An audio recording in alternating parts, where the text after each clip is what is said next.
Joe Ryan should be the Cubs' top trade target, and it's been 2 years since the Cubs hired Craig Counsell. Let's go. Go Cubs. You are Locked On Cubs, your daily Chicago Cubs podcast, part of the Locked On Podcast Network, your team every day. You are Locked On Cubs, part of the Locked On Podcast Network, your team every day. I'm Matt Cozy, and I'm a lifelong fan, taking my passion into a discussion with you on all things Cubs. Today's episode is brought to you by FanDuel. Right now, new customers can bet just $5.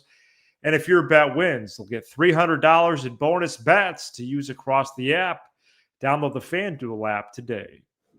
All right, I'm solo on Thursday. Sam will be back solo on Friday. Lots of Cubs news right now. We're in a more active pocket as the offseason is now underway, and it will really pick up again in a couple weeks. Really, the mid-November to mid-December should be that hot stove time, but it feels like it's hot right now. With Shota Imanaga decision coming up on Thursday, whether or not the Cubs extend the qualifying offer, and just some rumblings, news, rumors, things like that. Also today, November 6th, is the 2-year hiring anniversary of Craig Counsell as Cubs manager.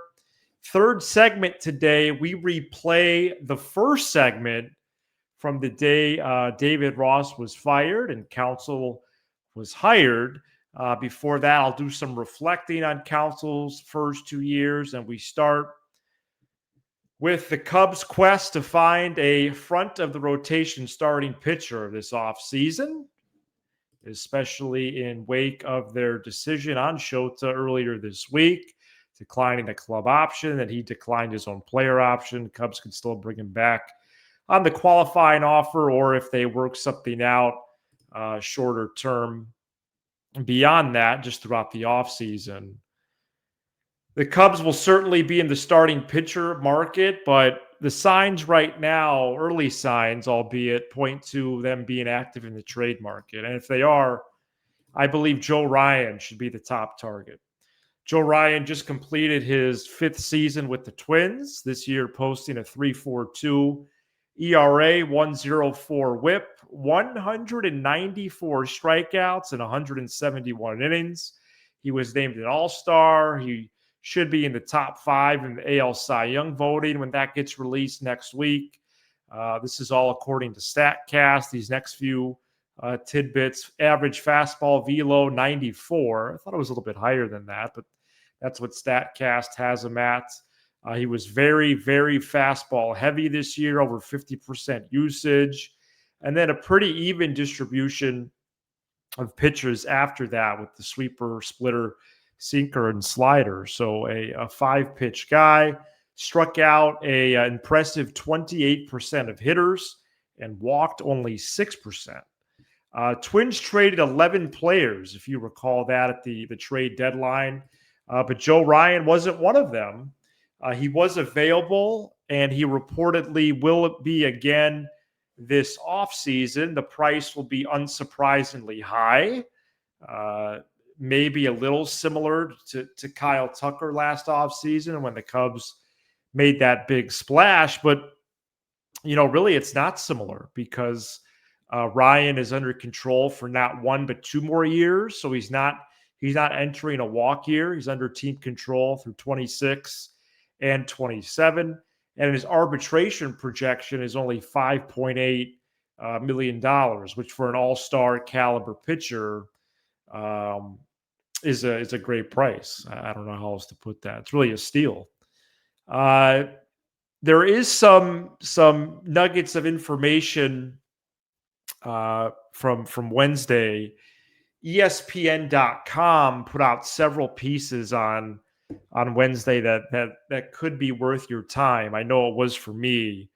Basically, their first preview of the offseason, Jeff Passan was in there, Jesse Rogers, a few others, including Buster Olney. I'm going to read an excerpt from from Buster Olney in a couple of minutes, basically laying out why, because of the upcoming labor uncertainty, players like Joe Ryan, who have their walk year in 2027, which could be potentially affected, that really boosts not only their value this offseason, but just the likelihood that they'll get moved.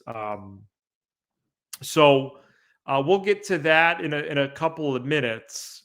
As I look at the updated top prospects list for the Cubs on MLB Pipeline, I don't see any untouchables. I think 9 of the top 10 prospects should be available, meaning the Cubs should pick either Casey or Ballesteros sticking around, essentially marking one of them as untouchable just because one of them is the projected starter right now, either at DH or right field. If Seiya is either at DH or right field, then Ballesteros would be at DH, or Casey would be at DH/right field. Of course, there is the possibility you really say, hey, these two guys are going to stick around. Although if you say that, then the likelihood of getting Joe Ryan is going to really decrease. So for this thought exercise, I think you should take one of them out. And then the 9 of the Cubs' top 10 prospects are there for the taking. The top 10 right now is Casey, Ballesteros, Wiggins, Rojas, Alcantara, Conrad, the first-round pick from this past summer, Ethan Conrad, and then the last forward, Long, Ramirez, Birdsell, and Triantos. And I don't really, sneeze at prospect cost. The Cam Smith thing, I'm totally unaffected by it. It doesn't move me even a speck. I found it intriguing and really interesting that he won the job out of spring training for the Astros, the right field job, after just getting drafted months earlier. But, if Casey becomes a good twin, or Ballesteros or Wiggins, and it's for Joe Ryan, especially in an all-in year of 2026, to me, that's worth it. And players like Ryan might be more likely to get traded this winter because of the impending uncertainty of the 2027 season. The current CBA, by the way, ends in about 13 months, December 1st, 2026. This is from Buster Olney on ESPN.com. Wednesday, quote, typically the Twins could wait until next summer's trade deadline to consider taking offers for Ryan. However, with many executives believing that at least some of the 27 season is in jeopardy, placing an appropriate trade valuation on Ryan will be much, much more complicated next July, and teams might not be willing to part with significant returns if they believe the 27 season will be truncated or lost. So if teams want to get proper returns on players like Ryan, they could be better served to take offers this winter rather than waiting until next summer, close quote. So Cubs, I think, are going to be active in the trade market. There's pros and cons to that, right? Which is the prospect cost. But a lot of the financial cost really, really decreases if you compare that to like a Dylan Cease, even a Michael King in free agency, others. So we'll see. We'll wait and see what the Cubs do. But, late April rolls around, Steele, Ryan, Boyd, Horton, Tyone. I feel really good about that. And then, of course, if and when, as I'll lay out even later in the show or next segment, the Cubs make another postseason run, which they should. All right, coming up next, we reflect on Craig Counsell's first 2 years as Cubs manager. Stay tuned. Today's episode is brought to you by FanDuel. The NBA is back, and there's no better place to get in and on the action than FanDuel, the official sports betting partner of the NBA. Even if you missed the start of a game or want to ride the hot hand, FanDuel has live bets on everything from who will score next to fourth quarter comebacks. Plus, you can even combine your live bets into a same game parlay for a shot at a bigger payout. It keeps every game exciting, especially when your team's making that late push. And our team here in Chicago, our basketball team, the Chicago Bulls, boy, did they make a late push on Tuesday night, basically for 2.5, 2 3/4 quarters. They were basically all 3 quarters, really. We should just round up. Didn't play well, starting to hint at a comeback in the third quarter, but really stormed back in the fourth, and that could have been an active play on FanDuel. Right now, FanDuel is giving new customers $300 in bonus bets when your first $5 bet wins, just like the Bulls with their late comeback against the Sixers on Tuesday night. So head to FanDuel.com to sign up and play your game with FanDuel, the official sports betting partner of the NBA. Shout out to the everydayers, and you can become a Locked On Cubs everydayer by joining us for every episode throughout the week. All right, on November 6th, 2023, 2 years ago, the Cubs fired David Ross and hired Craig Counsell. Counsell was the first big free agent in all of baseball that offseason. It was unlikely he was returning to the Brewers. His meeting with the Guardians was known. His meeting with the Mets was known publicly, but he had zero public connection to the Cubs until Ken Rosenthal broke the news that the Cubs hired him. We later found out Jed Hoyer met with Counsell a couple weeks before that. Tom Ricketts got involved, and then Hoyer showed up at Ross's doorstep in Florida to let Ross know he had been released, and Counsell was the new manager. From the opposite dugout, Sam and I admired Counsell's work with the Brewers. We discussed him every now and then on this show. We might have even talked about him briefly on our first show that Sam and I did together before anyone knew who we were. But I think we've learned these last 2 years what we actually admired was the Brewers and their organization as a whole. It's really something watching the replay back of the first segment the day he was hired. We're going to play that to close out today's show. I mean, one word to use just right away is, hyperbole. We had a lot of strong statements that day, purely out of excitement. But looking back on it, you do have some mixed feelings, but really the feelings are this: the Brewers are a really, really good organization. The Cubs, in many, many facets, are chasing them still.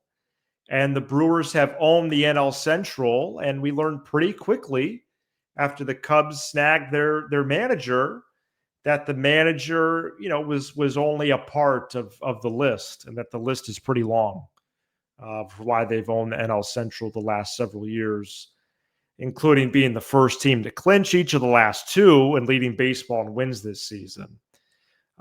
Meanwhile, Counsell's first year with the Cubs, while not a waste, seemed like an observatory and fact-finding season for him.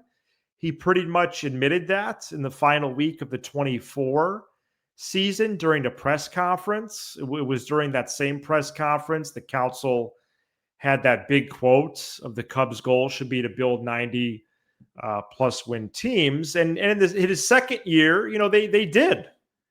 They won 92 games. They made their first postseason appearance in a full year since 2018. They won their first postseason series since 2017.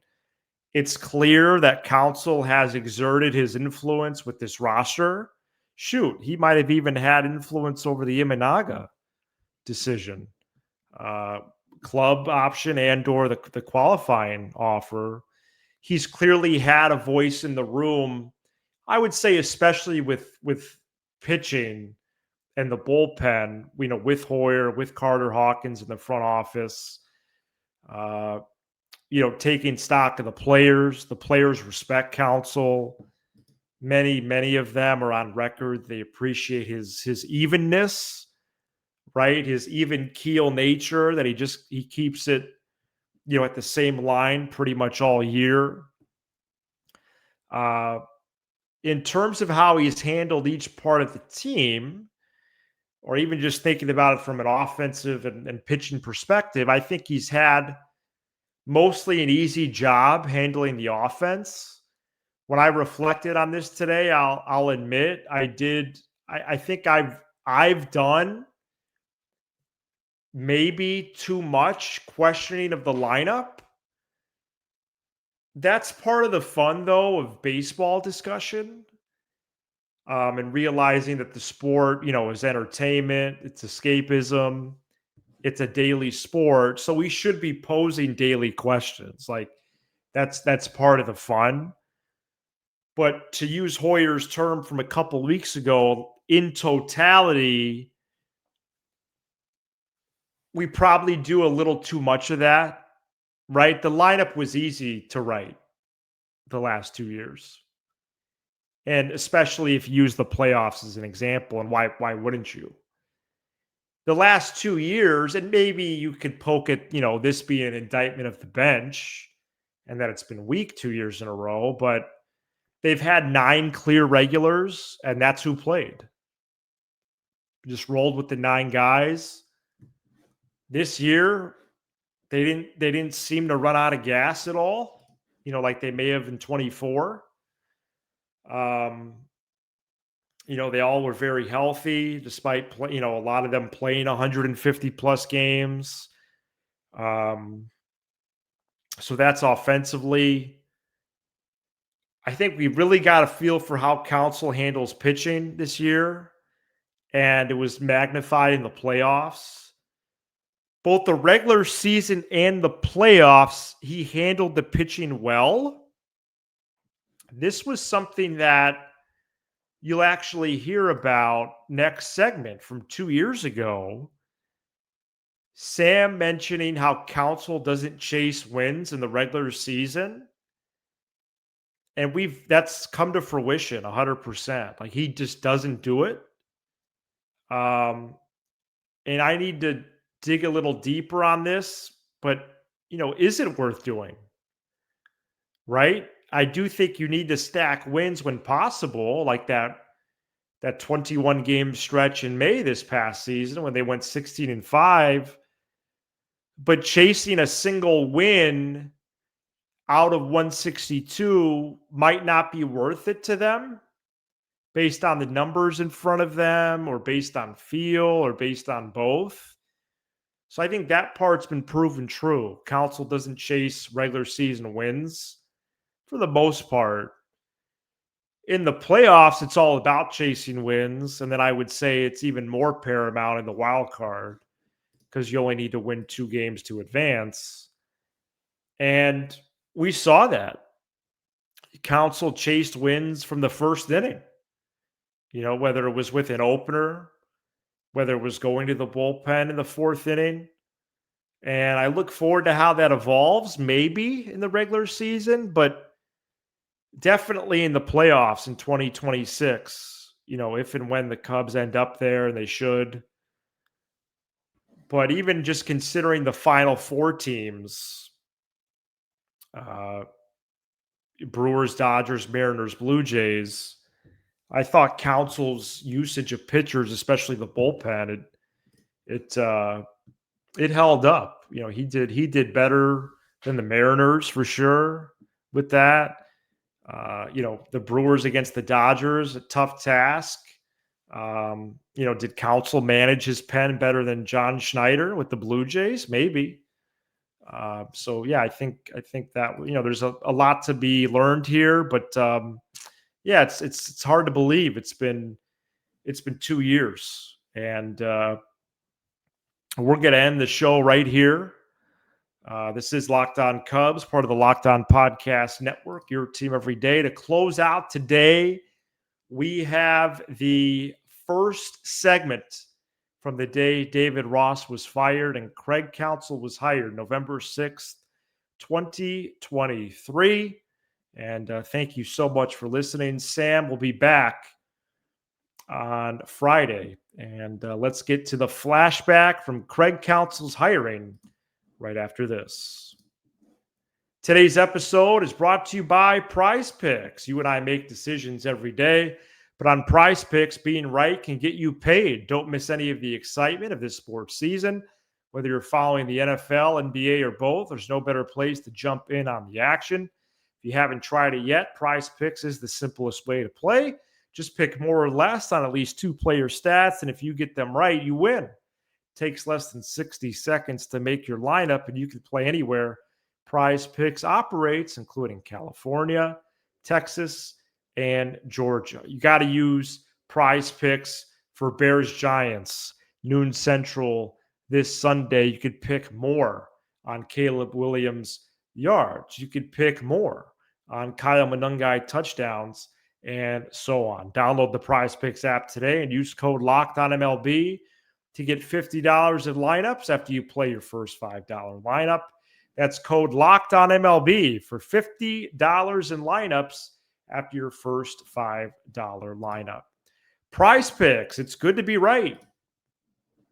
One of the most shocking moves in Cubs history that also stunned the baseball world. The Cubs on Monday fired David Ross and hired Craig Counsell. This move was out of nowhere. A few weeks ago, Tom Ricketts and Jed Hoyer both praised Ross's performance. Counsell reached free agency last week, immediately interviewed with the Guardians and Mets, also was discussing a return to the Brewers. But Sam, the Cubs swooped in and elevated their franchise with the best manager in baseball. Here we go.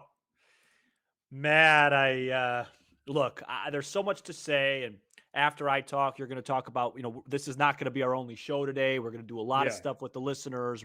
There's going to be a lot of engagement today. And look, I'll start by saying this, just out of respect. I have nothing against David Ross. I'm not in the business of celebrating when people lose their job. Like, I don't like doing that. And so I hope people understand and can separate my excitement is because I think this was the best thing for the organization, and they got the best manager on the market versus adding insult to injury with somebody losing their job.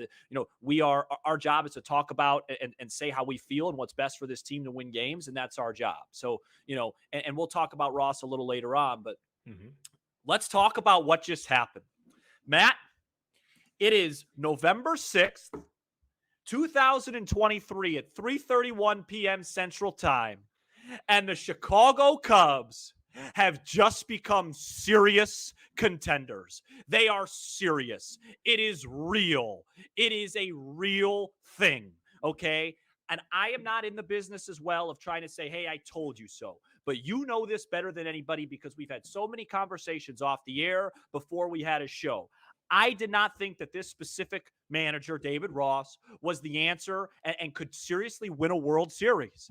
And not only did they move on from him, but they got the best possible guy. Because if you watch my show on Friday, I had my birthday wishes. What was number one? Does anybody remember? Anybody remember on my wish? It was improving the margins. The margins are done. It's done. We don't have to worry about it. I don't think I'm going to say the word margins from November 7th on. It's solved. Why is it solved? Why is it solved? Because we got a manager that wins 90 games a year with no money. We got a manager that wins one-run games for breakfast, that makes the right decision, that has a plan. It is the absolute solution to the margins. I believe, and maybe I'm overreacting. We know I've done that before, but I believe that if you got the exact same production as the Cubs did in 2023 with Craig Counsell and just subbing Craig Counsell to David Ross, I think we're talking about a 90-win team. Wow. I think he's worth about 6 to 7 wins. That's a lot. I'm serious. And if people think I'm overreacting, so be it. This is the best manager on the market. Look, I get it. They paid for him. You're going to talk about that. The Brewers are a good organization. But I'm telling you, here's the thing. And then I'll pass it over to you. I apologize. I'm going long. Here's the thing. Jed Hoyer's always had this small market mindset that he's trying to combine with a big market team. And there's no better small market manager than Craig Counsell. And now Craig Counsell is going to come to a team that has big market resources. He's going to be able to get things on his ball club he just wasn't able to get on Milwaukee. It should be a perfect marriage. Big payroll, big talent, merged with the best small market manager in the league. The Cubs should be favorites for the division. I'm buying the Kool-Aid. I'm drinking it. I want it all. I think this is one of the most significant days for this franchise since November 2nd, 2016. I will pass it to you. Well, it is very significant. Not only do you dismiss a manager who had some clear deficiencies. We're going to get to those later in the show. We're going to highlight some points that 522 people do in the middle of a weekday where we recognized it, but then you bring in the best manager on the market. I am so interested to hear and get the inside scoop on how this was done. The day began, it looked like Mets or Brewers. Counsell interviewed with the Guardians last week, and you were like, the Guardians? What? Well, why? Possible incumbent to Tito Francona. And, can we talk about the team that he's coming from? You just stole from your biggest competition. Great point. So we were all about to celebrate, Counsell out of the division. Now he's on your team, player. He is the Cubs manager. He has done more with less his entire career with the Brewers. He overachieved with zero resources, zero. And they were a force every single year, the last 6 years. They made the playoffs 5 out of those last 6. It's a clear upgrade. It signals the Cubs want to win. They want to win big. And it signals perhaps that they're ready to win. And this is a shrewd move by Hoyer. He's been a part of this before. But shoot, I don't know if this type of move on this type of escalator has really happened. We could talk about him and Theo firing Rick Renteria, hiring Joe Madden, but Renteria was only here 1 year. Ross was here for 4. Counsell was with his team for a decade. And now you have a monumental news story. And we're not going to squeeze this all into one show because you mentioned it in your monologue. What do they do with the roster? I would love to know. Jed and Craig at the Starbucks last week. What was promised? What players were talked about? And so we're going to continue, with this. We're going to talk about Ross's dismissal, Ross's firing. We're going to talk about Counsell's huge contract. And let me run this banner right now. We're coming back in a few hours. 7:30 p.m. Central Standard tonight is going to be a big-time hangout for you, the Cubs fan. It's going to be us. It's going to be you. We're just going to sound off on this. We're going to enjoy it. And we're going to really move forward to 2024. Matt, I know we're going to talk about the contract a little bit later on, but I just want to answer your rhetorical question that you probably don't even want me to answer of hey, how did this go down? Well, I think a big part of it went down is because Jed Hoyer put his big boy pants on and gave him a lot of money. Yeah. I think that's a big reason. And look, I know, I want to make, I'm sorry, I'm laughing at some of these comments. They make me laugh. And we're going to go through a lot of comments tonight. And I want to just say this. I know there's an element, and I've gotten a few texts like this. My phone hasn't been this active ever. I've gotten a few texts like, hey, don't you kind of think it's not fair to Ross that they did this? And it's a little bit blindsiding. And it's like, here's the thing. Okay. Yes. Yeah. Right. Like Tom Ricketts came out 3-4 weeks ago. So. It was only 3 weeks ago. Yeah. Came out and gave him a support of confidence. He had no idea this was coming. The thing is this is professional sports. Right. And sometimes the fair thing isn't the best thing. The best thing is, how do you win baseball games, right? And my guess is, and I don't know Jed Hoyer, although I'm starting to think he may know me, if you know what I mean. I don't know Jed Hoyer well or if at all, but my guess would be he did not think that Craig Counsell was a possibility. So when Tom Ricketts and him made those promises, and then somebody like Joe Madden or Craig Counsell came available, and you feel like you're in a window time and that window's opening, it's time to win, you got to make that move. And it may not be fair to David Ross. And that's just how it goes. Professional sports, now you have to be ethical. You can't be unethical. You can't cheat. But sometimes you have to go back on your word if the best thing in the best thing to do is to win championships. And this gets the Cubs not smaller, not just a little bit closer, but a lot closer to winning their next championship. And that is what matters most, because I personally believe, with all due respect, that David Ross, I said this on this morning show, that with David Ross as manager, in order to win a championship, you had to make it kind of margin proof. You had to make it Ross proof. Now you really, now you have a guy that I feel comfortable in October saying that guy's making the moves. And look, there's going to be some things people How about disagree April? with. Yeah, there's going to be some things you guys disagree with. He's very analytical. He thinks very long term. If the Cubs are down 5-1 in the third, he likes to scrap those type of games. He likes to play the long game. But over the course of the year, this guy is going to win you 90+ games for breakfast, lunch, and dinner.